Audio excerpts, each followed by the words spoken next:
Hello students, now we are discussing lecture number 2 and I hope आपने lecture number 1 को पढ़ लिया होगा।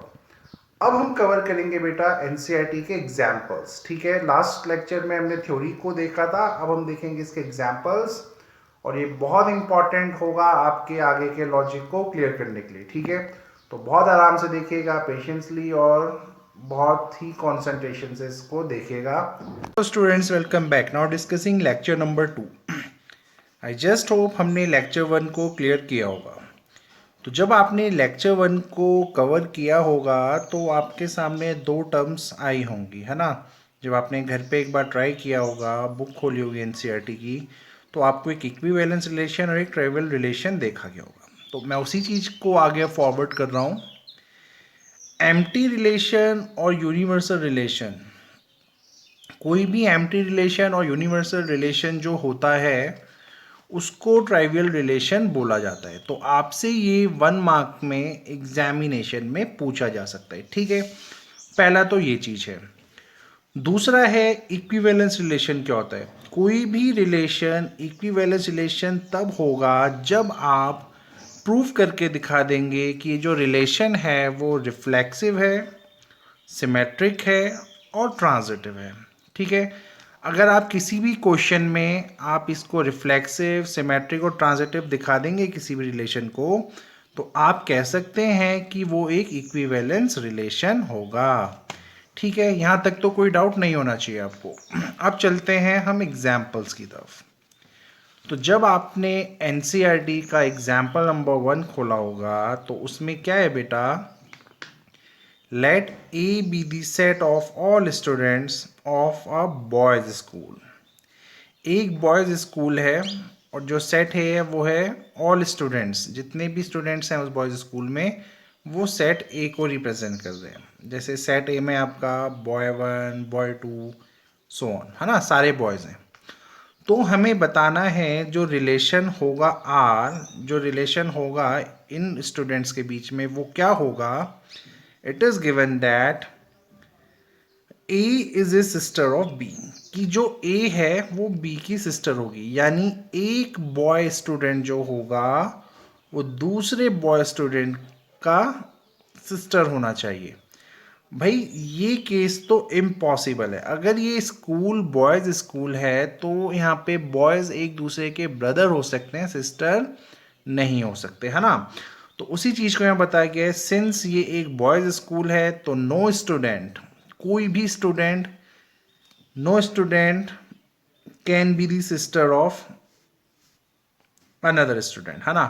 तो यहाँ पे कोई भी स्टूडेंट किसी भी दूसरे स्टूडेंट की सिस्टर तो नहीं हो सकती। ठीक है, तो इस वजह से यहाँ पे जो रिलेशन में अगर आप पेयर को किसी को डालना भी चाहें, आप किसी भी पेयर को यहाँ डाल ही नहीं पाएंगे। तो ये हो जाता है बेटा आपका एम्प्टी रिलेशन।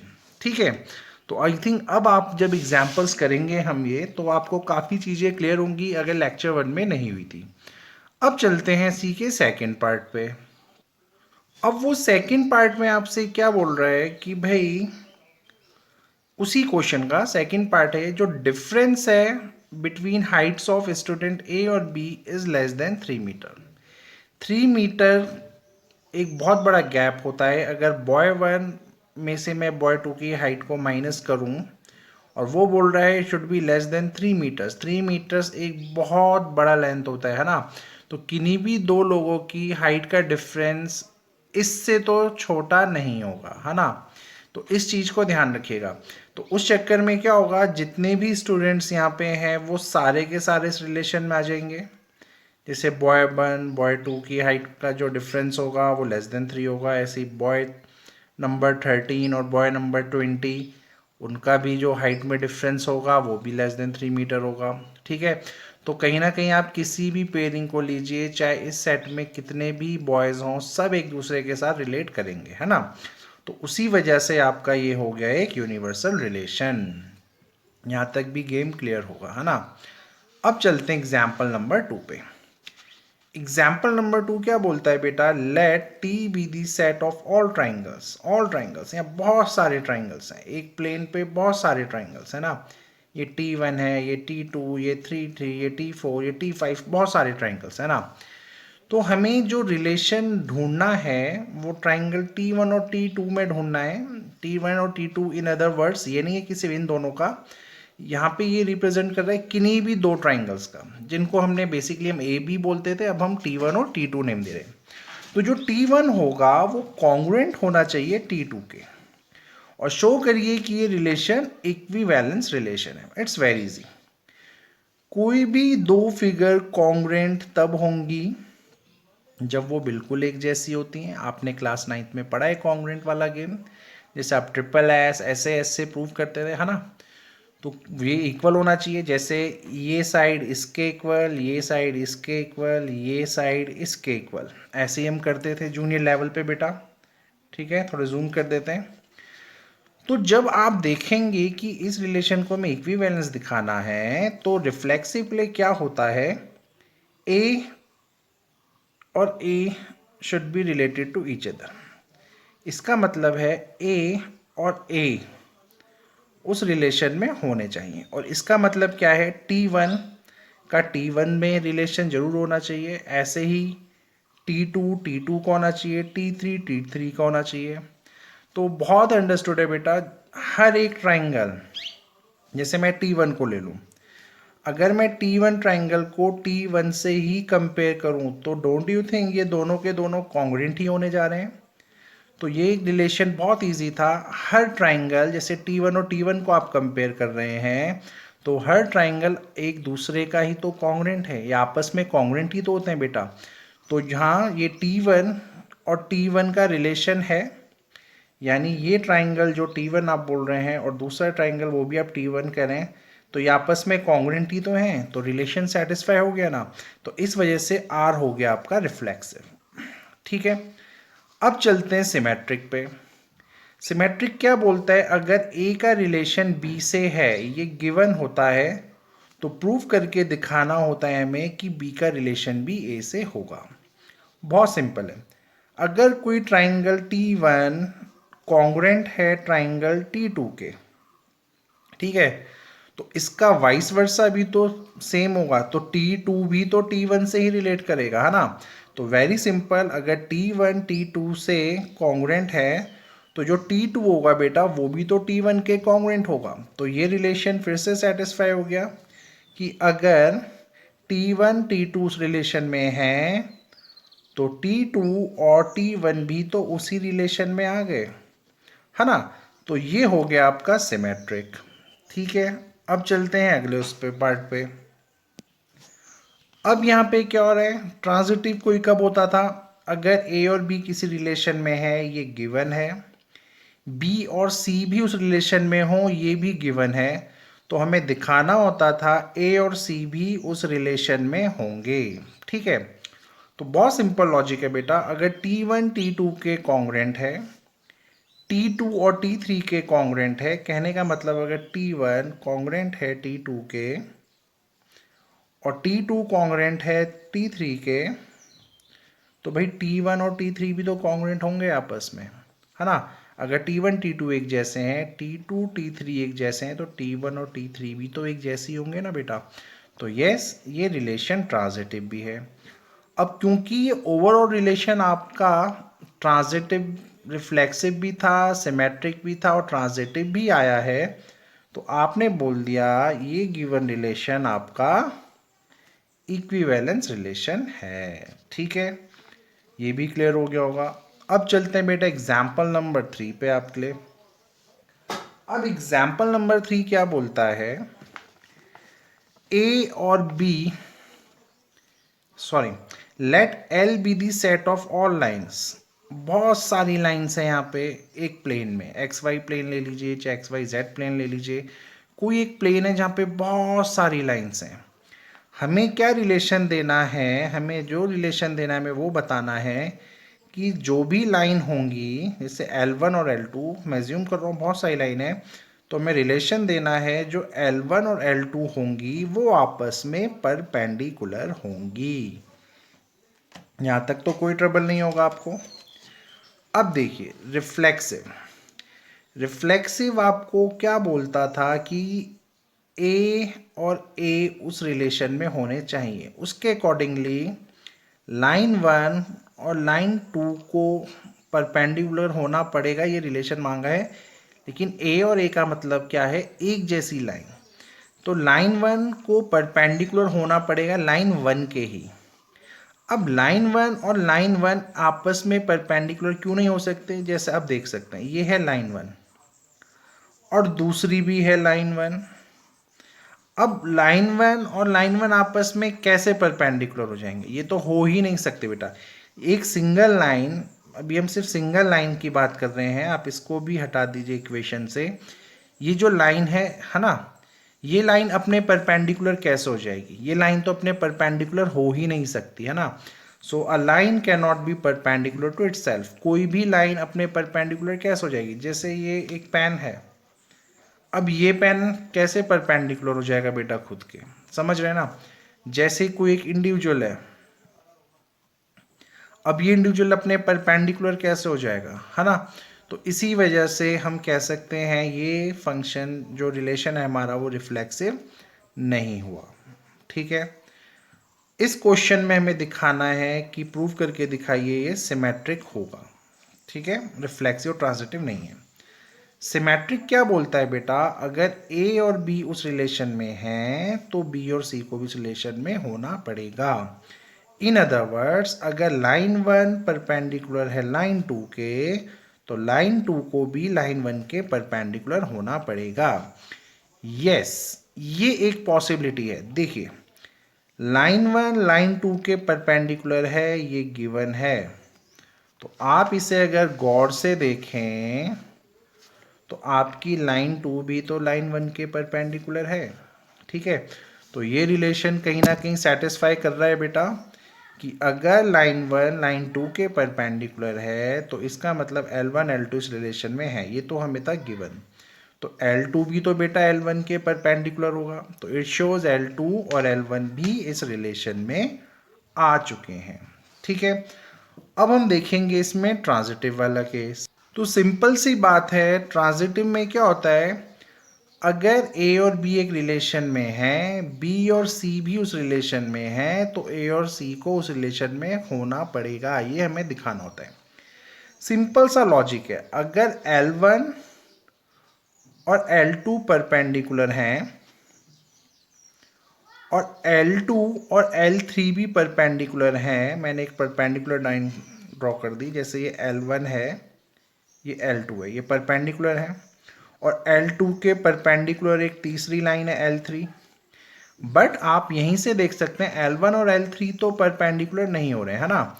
यहाँ पे L1 और L3 परपेंडिकुलर नहीं हो रहे हैं, इंस्टेड ये क्या है, ये एक पैरेलल लाइंस है ना। तो इस वजह से क्या हो गया भाई, L1 L2 और L2 L3 तो आपके परपेंडिकुलर थे, ये गिवन था। लेकिन जो हमें प्रूव करना था कि L1 L3 के परपेंडिकुलर होगा, वो पॉसिबल हो ही नहीं पाया।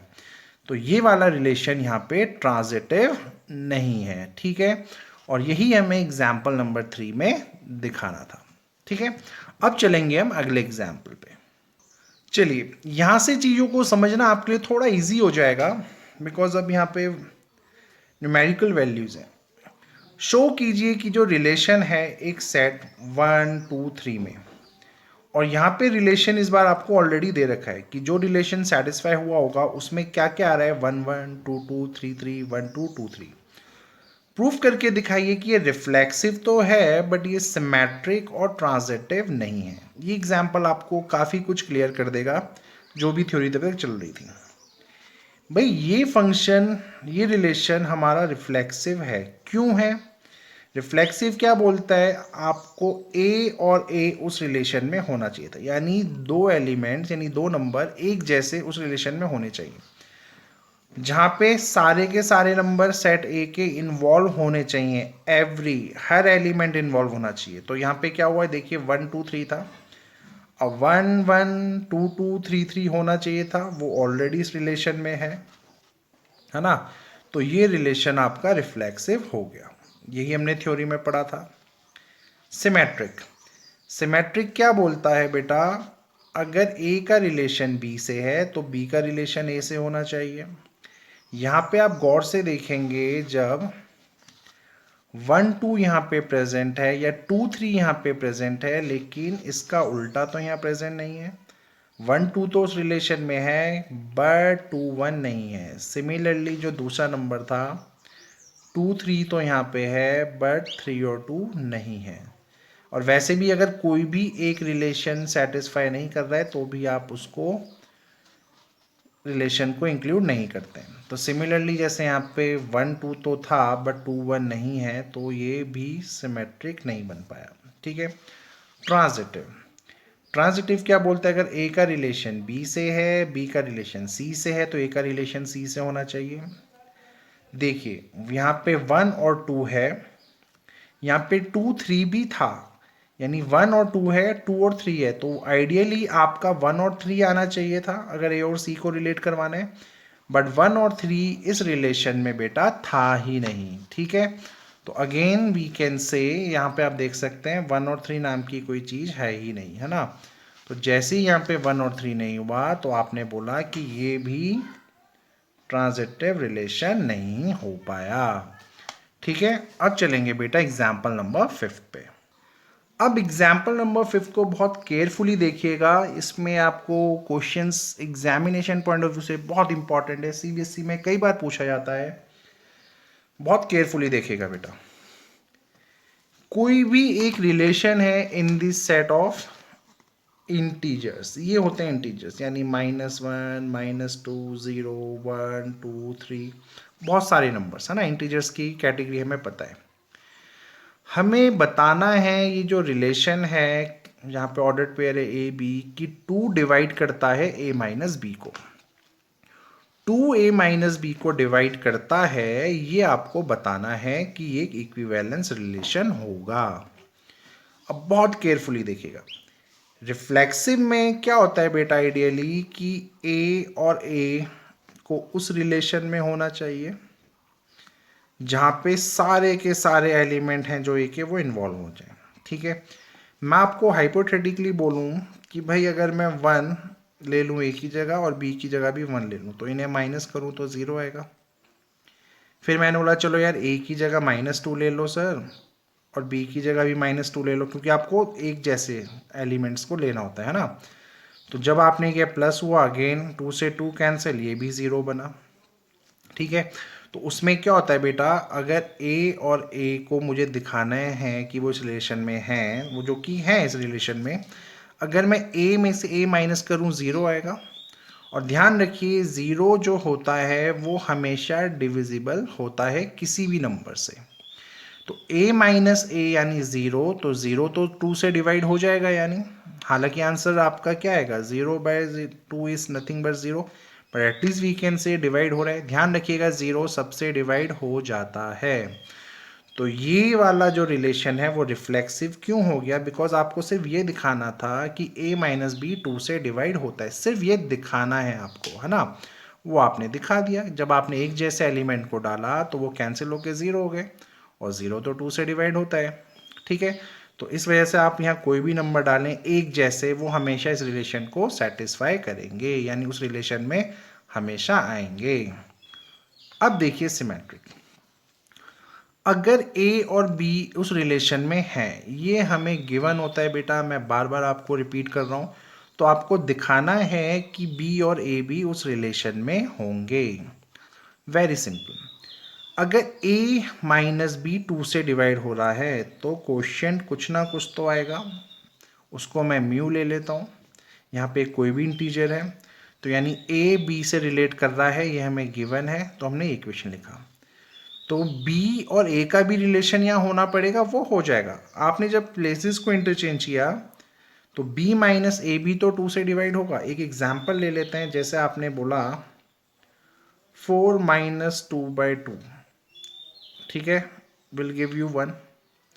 तो similarly 2 - 4/2 will give you -1। How does it matter? अगर 4 - 2/2 1 हो रहा है तो 2 - 4 भी तो -1 ही हो रहा है, डिवाइड तो हो रहा है ना बेटा एटलीस्ट। तो यस, अगर आपको a - b/2 म्यू दे रहा था तो b - a/2 माइनस म्यू देगा, यानी रिलेशन तो ये भी सेटिस्फाई कर रहा है, डिवाइड तो हो रहा है ना। आंसर कुछ भी आए इट डजेंट मैटर, आपको तो बस बताना है कि ये डिवाइड हो रहे हैं। यहाँ तक भी कोई ट्रबल नहीं होना चाहिए। तो ये वाला भी रिलेशन आपका सिमेट्रिक हो चुका है, ठीक है, ये भी कोई ट्रबल नहीं है। अब चलते हैं क्या ये ट्रांजिटिव होगा वो देखते हैं। भाई ट्रांजिटिव का तो बहुत सिंपल रूल है, अगर ए बी से रिलेट कर रहा है, बी सी से रिलेट कर रहा है, तो ए और सी को भी रिलेट करना पड़ेगा। ए बी से रिलेट कर रहा है मतलब ए बी उस रिलेशन में है, तो A minus B by two equals to mu लिख सकते हैं, ए बी से रिलेशन में है। और अगर बी सी भी उस रिलेशन में है तो B minus C by two भी कोई ना कोई आंसर तो देगा। अब इक्वेशन फर्स्ट और इक्वेशन टू को अगर मैं ऐड कर दूं तो यू कैन सी ये ए बाई टू है, ये बी बाई टू है, अगर मैं प्लस कर दूं B by two minus C by two तो बी बाई टू कैंसिल, आपका बचा A minus C by two. तो यहाँ से क्या होगा जब आप इन्हें ऐड कर देंगे तो a minus C by two is equals to mu plus lambda हो जाएगा, ठीक है। और ये भी कोई ना कोई इंटीजर है बेटा। अब आपको यहाँ से क्या पता चल रहा है इस पर्टिकुलर इक्वेशन से कि a माइनस सी करने के बाद a माइनस सी को भी अगर मैं 2 से डिवाइड करूँ तो एटलीस्ट कुछ ना कुछ आंसर आ रहा है, यानी a माइनस सी भी डिवाइड हो रहा है, यानी a और c का भी कोई ना कोई रिलेशन हम ये एस्टैब्लिश कर पा रहे हैं, है ना। तो यस ये फंक्शन भी ट्रांजिटिव हो चुका है, यहाँ तक कोई ट्रबल नहीं होना चाहिए। अब ये रिफ्लेक्सिव भी था, सिमेट्रिक भी था, ट्रांजिटिव भी था, तो ये रिलेशन आपका इक्विवेलेंस रिलेशन बन चुका है, कोई ट्रबल नहीं होगा बेटा। अब हम देखते हैं अगले लॉजिक को। अगला लॉजिक आपके पास आता है इक्विवेलेंस क्लास। इक्विवेलेंस क्लास क्या होती है इसको बहुत आराम से समझिएगा। एग्जाम्पल नंबर 5 जो हमने किया था उसमें हमने क्या देखा था, एक रिलेशन था इंटीजर्स में, इंटीजर था वो सारे सेट्स का। तो ए और बी ऑर्डर्ड पेयर जो थे, जहाँ पे ये ए और बी ये सारे के सारे इंटीजर्स थे, वहाँ ए माइनस बी को हमें 2 से डिवाइड करवाना था, ठीक है। अब मैं यहाँ पे स्पेशली कुछ एज्यूम कर रहा हूँ, मैं ए और बी की कुछ वैल्यूज़ को यहाँ एज्यूम कर रहा हूँ, ठीक है, बड़े गौर से देखिएगा। मैं एज्यूम कर रहा हूँ ए मेरा अगर 0 है तो जब मैं b को 2 रखूँगा वो तभी डिवाइड हो पाएगा 2 से। b को जब मैं -2 रख पाऊँगा तभी वो पूरा डिवाइड हो पाएगा 2 से। b को जब मैं 4 या -4 प्लस -6 प्लस -8 ऐसा कुछ रखूँगा तभी वो पूरा 2 से डिवाइड होगा, ठीक है। तो इस क्वेश्चन में क्या हो रहा है, अगर मैं आपसे इक्विवेलेंस क्लास मांगूं 0 के लिए, इक्विवेलेंस क्लास को हम ऐसे रिप्रेजेंट करते हैं, ठीक है, जो भी नंबर चाहिए होता है आपको। इक्विवेलेंस क्लास अगर मैंने आपसे मांगी 0 की, भाई 0 की वैल्यू कब कब आएगी, मतलब 0 के साथ मैं किसका पेयरिंग कराऊं कि मेरा रिलेशन सेटिस्फाई हो जाए। तो आपने देखा सर +-2 डालने से आ रहा था, +-4 +-6 +-8 +-10, जितने भी नंबर थे ये सारे के सारे इवन नंबर थे, है ना। तो आप क्या बोल रहे हैं यहाँ पे, जो 0 की इक्विवेलेंस क्लास आई है वो कौन है बेटा, वो सारे के सारे इवन इंटीजर्स हैं, है ना। सिमिलरली अगर मैं a की वैल्यू को 1 एज्यूम कर लूँ, यानी मैं इक्विवेलेंस क्लास मांगूँ 1 के लिए, तो आप देखें जब आप +-1 डालोगे तो 0 आएगा, +-3 डालोगे +-5 डालोगे तभी 2 से डिवाइड होगा। भाई 1 + 3/2 आपको 2 देगा, -3 करोगे तो ये आपको -1 देगा, है ना। कुछ ऐसी रिलेशन चल रहा है बेटा यहाँ पे, ठीक है। तो बहुत केयरफुली देखिएगा, ये कैलकुलेशन थोड़ा डाइसी हो गई है, लेकिन आप आराम से देखिए। अगर मैंने 1 + 3/2 किया तो 2 आया, और 1 - 3/2 किया तो -1 आया, एटलीस्ट डिवाइड हो रहा है यहाँ पे। तो ये इक्विवेलेंस क्लास ऑफ 1 क्या बोलती है कि जब भी आप ऑड इंटीजर्स का जो रिलेशन है इसके साथ 1 तभी आएगा जब सारे ऑड नंबर्स प्लस या माइनस होंगे, है ना। तो अब बड़े गौर से सुनिए, इक्विवेलेंस क्लास कुछ भी नहीं है बेटा। इक्विवेलेंस क्लास अगर 0 मांगा जाए तो आपका आंसर होगा sets of these numbers. Equivalence class of 1 मांगा जाए तो ये होता है सेट्स ऑफ दीज नंबर्स। बहुत केयरफुली देखना, अगर मैं इसको ई से रिप्रेजेंट कर रहा हूँ और इस सेट को ओ से रिप्रेजेंट कर रहा हूँ तो जो मेरे इंटीजर्स हैं सारे वो इवन यूनियन ऑड आए हैं, यानी इवन नंबर जितने भी थे 1 2 3 4 5 6 में इवन नहीं थे, जैसे 2 4 6 8, और ऑड कौन था 1 3 5। तो जब इवन और ऑड को जोड़ोगे तो सारे इंटीजर्स कवर हो रहे हैं, तो ये आपका कंडीशन सेटिस्फाई हो गया। ठीक है, एनीवेज ये इतना डाइसी नहीं है। जब कोई क्वेश्चन इससे रिलेटेड आएगा तो definitely we will cover it, और एग्जामिनेशन में 1 मार्क्स में ये पूछा जा सकता है। ठीक है, अब चलते हैं आपके लास्ट एग्जाम्पल पे। सो एग्जाम्पल नंबर 6 आपको क्या बोलता है, इसको थोड़ा जूम कर लेते हैं। एग्जाम्पल नंबर 6 क्या बोलता है, अगर आर कोई रिलेशन है डिफाइंड इन दी सेट ए, जहाँ पे सेट ए हमारा 1 2 3 4 5 6 7 थे, जहाँ पे ये जो रिलेशन आर है उसको हमें क्या दिखाना है कि both A and B are either odd और इवन। ये जो ए और बी हैं या तो ये दोनों ऑड होंगे या इवन होंगे, ये रिलेशन है। तो शो करिए ये रिलेशन है इक्विवेलेंस रिलेशन है। ये इसका पार्ट 1। देखिए, किसी भी रिलेशन को रिफ्लेक्सिव करने के लिए ए और ए को उस रिलेशन में होना चाहिए, यानी एलिमेंट एक जैसे हैं, जैसे 1 और 1 को उस रिलेशन में होना चाहिए, जहाँ पे सारे के सारे एलिमेंट्स को इन्वॉल्व होना पड़ता है। जब आप ए क्रॉस ए करते है ना, जब आप कार्टेशियन प्रोडक्ट करते सेट ए का, तो 1 1 2 2 3 3 4 4 5 5 6 6 7 7 तो आता ही आता, और कुछ एक्स्ट्रा नंबर्स भी आते हैं ना, बट ये तो आने ही आने थे आपके उस क्रॉस प्रोडक्ट में। तो जब आपने रिलेशन यहाँ पे देखा, जब आपने यहाँ पे रिलेशन देखा 1 1, भाई अब आप देख रहे हैं कि दोनों ए और बी ऑड हों। दोनों ए और बी अगर ऑड हैं तो 1 1 3 3 5 5 7 7 ये कंडीशन सेटिस्फाई हो रही है। और उसने एक ऑप्शन दिया और, यानी यूनियन कर लेते हैं। एक रिलेशन 2 भी यहाँ से निकला है कि जहाँ पे दोनों इवन है, जैसे 2 2 4 4 6 6। तो कहीं ना कहीं जो क्वेश्चन में पूछा गया था आपके कि ए और बी या तो ऑड दिखा दो या इवन दिखा दो, हमने यहाँ पे बेटा रिलेशन 1 में ए और बी दोनों को ऑड दिखा दिया, और रिलेशन 2 में दोनों को इवन दिखा दिया। और क्या हुआ, ये रिफ्लेक्सिव क्यों है, बिकॉज 1 1 3 3 5 5 7 7 ये सारे ऑड वाले आ गए, और 2 2 4 4 6 6 ये सारे इवन वाले आ गए। और जब आप इन दोनों का यूनियन करेंगे ना, बिकॉज और का एक ऑप्शन है, तो जो रिलेशन निकलेगा उसमें तो ये दोनों ही एलिमेंट्स इन्वॉल्व हैं, इवन वाले भी ऑड वाले भी। तो इस वजह से रिफ्लेक्सिव में सारी कंडीशन सेटिस्फाई हो गई। ठीक है, अब देखेंगे सिमेट्रिक में। जब आप सिमेट्रिक करोगे, अभी मैं ऑड वाला दिखा रहा हूँ, ठीक है, जब हम ए क्रॉस ए करते तो सारी आनी थी पॉसिबिलिटी। और अब हम रिलेशन देखेंगे तो रिलेशन में जब उसने क्या बोला है बेटा, ये जो ए और बी है ना, अभी हम ऑड हैं, देखिए यहाँ पे ए बी ऑड है, यहाँ पे ए बी ऑड है, ऑड है, ऑड है, A B odd odd odd odd odd odd odd odd odd, ये सारे ऑड वाले पेयर हैं जो आपस में रिलेटेड हैं। तो रिलेशन क्या सिमेट्रिक होगा? डेफिनेटली होगा। आपने 5 7 को लिया, क्या उसका उल्टा 7 5 यहाँ गिवन है? बिल्कुल गिवन है, ये सिमेट्रिक हो गया।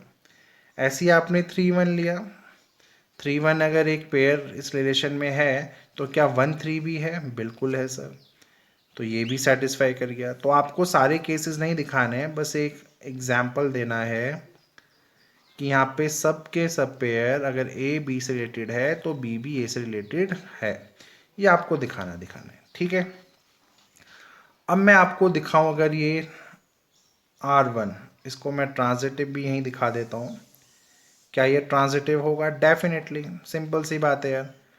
अगर 1 3 इस रिलेशन में है तो 3 1 भी इस रिलेशन में है, तो क्या 1 1 भी इस रिलेशन में है? डेफिनेटली 1 1 भी इस रिलेशन में है। तो जो R1 वाला केस था जिसको आपने ऑड बोला है, ये ट्रांजिटिव भी है। और अभी हमें इवन के लिए भी देखना है। ठीक है, अच्छा, जब आप इवन पे चले तो जो पेयरिंग बननी थी वो 2 2 4 4 6 6 6 2 6 4 4 6 4 2 2 4 2 6 की बननी थी। ये सिमेट्रिक क्यों है? क्योंकि अगर यहाँ पे 2 4 है बेटा, तो यहाँ पे 4 2 भी प्रेजेंट है।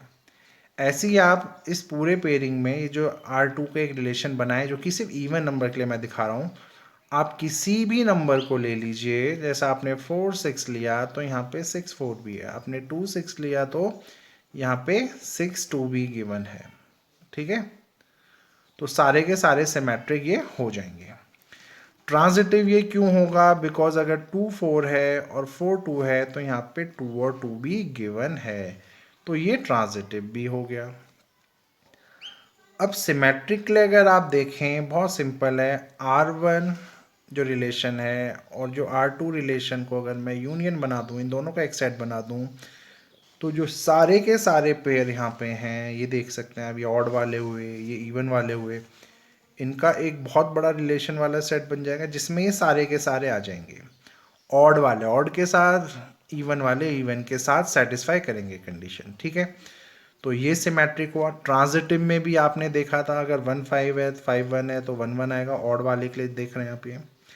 ऐसी जब आप ट्रांजिटिव में R1 यूनियन R2 करेंगे तब भी सारे के सारे पेयरिंग उसमें आ जाएगा।